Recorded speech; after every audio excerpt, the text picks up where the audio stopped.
There is a problem you have been sitting with for longer than you needed to, not because help didn't exist, not because nobody was around, but because something in you, quiet, stubborn, familiar, could not bring itself to say the words, "I need help with this." So you figured it out alone, or half figured it out, or stayed stuck longer than you should have, telling yourself it was fine, that you preferred it this way, that you didn't want to bother anyone. But that's not really what was happening. There is a certain kind of person who finds asking for help genuinely difficult, not shy, not simply proud, something deeper. From the outside, they look capable, self-sufficient, like they have everything handled. But this kind of self-sufficiency is rarely about capability. It is often something learned early.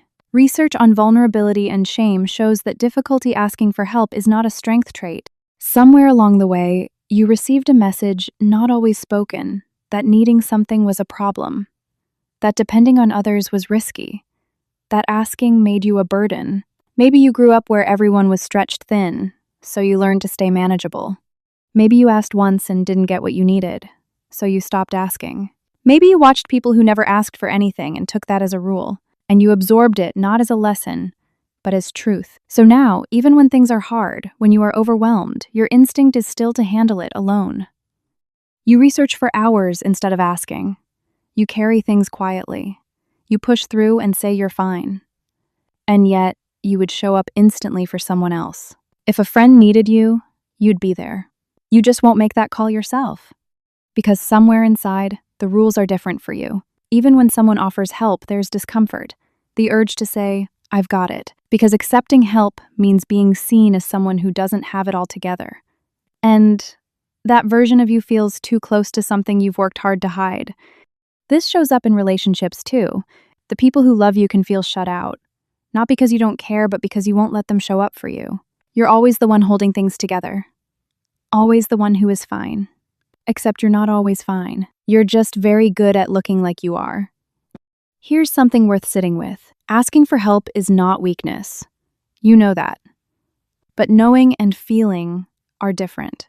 What you may feel is this: if you need something and it isn't there, that will hurt more than you want to risk.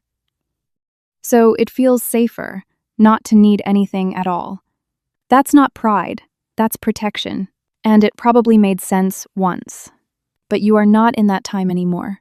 Maybe there's something you're carrying alone right now. Something you don't have to carry alone. Maybe you're not ready.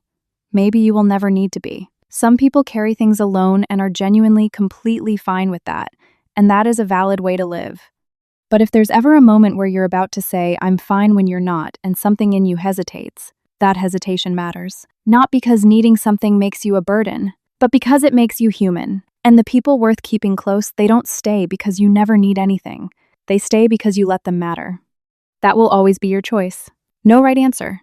No wrong one. Just the quiet knowledge that you're allowed to let someone in whenever, if ever, you're ready.